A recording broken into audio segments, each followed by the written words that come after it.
Assalamualaikum warahmatullahi wabarakatuh. Perkenalkan, nama saya Taufik Bagus Solihin, NPM 10221244, kelas B akuntansi. Di sini saya akan membahas terkait bab 3 tentang formulir dalam mata kuliah Sistem Informasi Akuntansi. Baik, formulir. Formulir adalah dokumen yang digunakan untuk merekam kejadian transaksi. Formulir disebut dokumen karena peristiwa yang terjadi dalam organisasi direkam, didokumentasikan di atas secara kertas. Formulir disebut media karena formulir merupakan media untuk mencatat peristiwa dalam organisasi ke dalam catatan. Contoh formulir yaitu formulir faktur penjualan, formulir jurnal, formulir rekening buku besar, dan lain-lain. Formulir faktur penjualan adalah nomor formulir, tanggal, nomor urut, kode bank, nama barang, satuan harga, kuantitas, jumlah harga, nama pramuniaga, kode pramuniaga. Jenis-jenis formulir.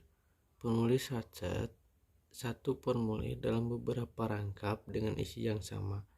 Contoh, faktur penjualan. Formulir continuous berbentuk beberapa lembar dibatasi. Perforasi dapat disobek bila diperlukan, contohnya printer komputer.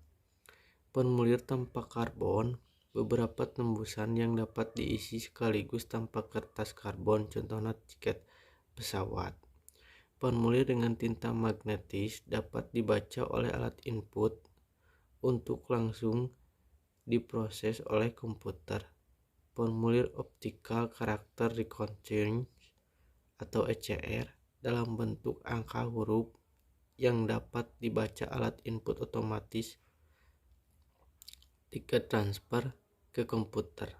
Manfaat kegunaan formulir untuk menentukan hasil kegiatan, contoh pekerjaan pembuatan distribusi dan laporan untuk pimpinan, untuk menjaga aktiva utang perusahaan, contohnya pengguna rekening sehingga dapat diketahui saldo masing-masing rekening, untuk memerintahkan suatu pekerjaan, contohnya surat perintah pengiriman barang, surat perintah pembelian barang, untuk dibelikan barang yang dibutuhkan, untuk penyusunan perencanaan kegiatan penilaian hasil dan penyesuaian rencana, contoh rencana produksi, untuk menilai kegiatan produksi dan untuk mengadakan perubahan terhadap rencana. Formulir menurut tujuan penggunaannya, formulir yang dibuat untuk meminta dilakukannya suatu tindakan oleh unit organisasi lain. Contoh, bukti permintaan dan pengeluaran barang dari gudang.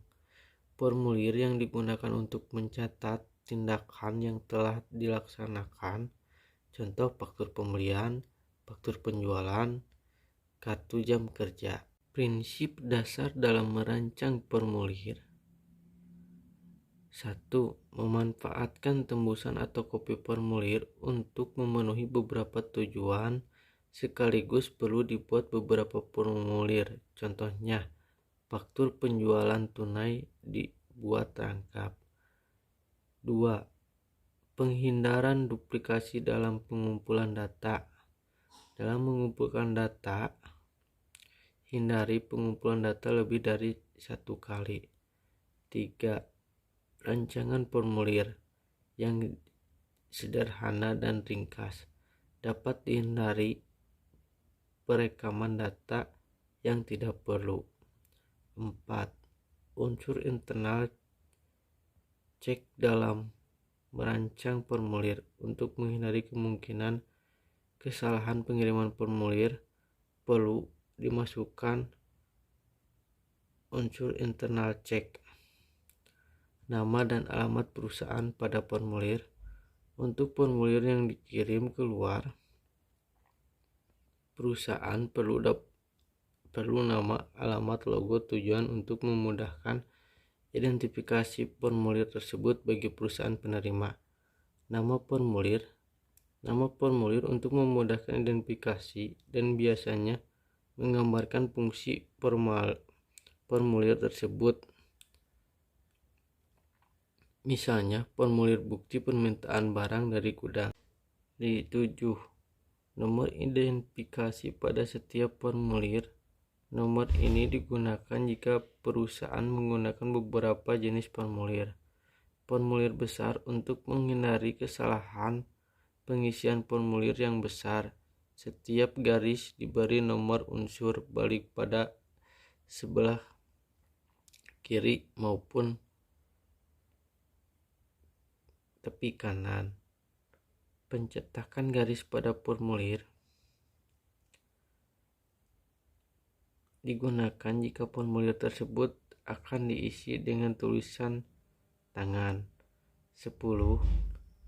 Pencantuman nomor urut cetak digunakan untuk mengawasi pemakaian formulir dan untuk mengidentifikasi transaksi bisnis.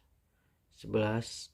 Rancangan formulir yang hanya memerlukan pengisian tanda checklist atau kali atau dengan mencantumkan jawaban ya atau tidak. Jika informasi akan dikumpulkan dengan formulir, dapat ditentukan lebih dahulu untuk menghemat waktu pengisian. Formulir ganda, formulir yang terdiri dari formulir asli dan tembusan. Pembagian zona formulir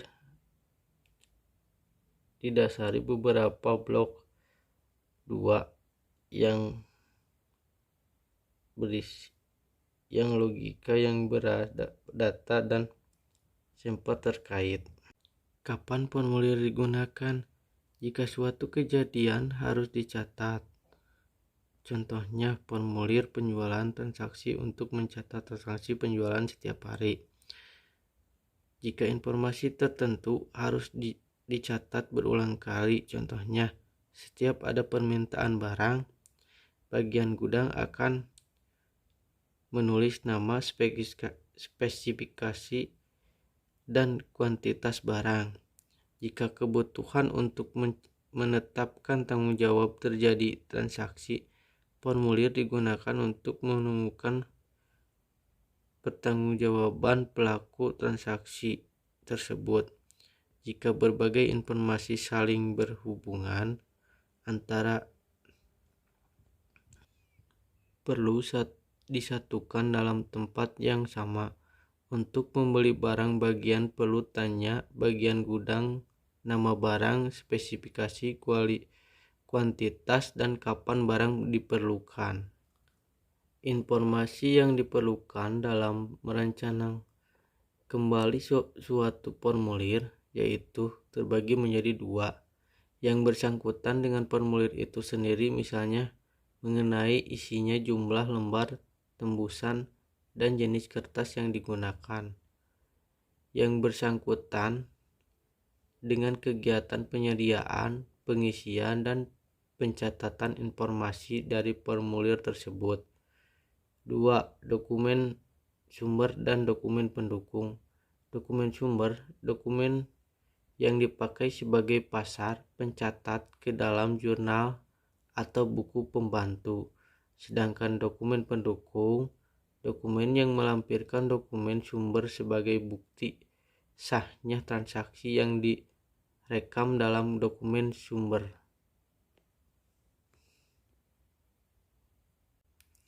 Sekian dari kami, mohon maaf bila ada kesalahan. Wabillahi taufiq wal hidayah. Wassalamualaikum warahmatullahi wabarakatuh.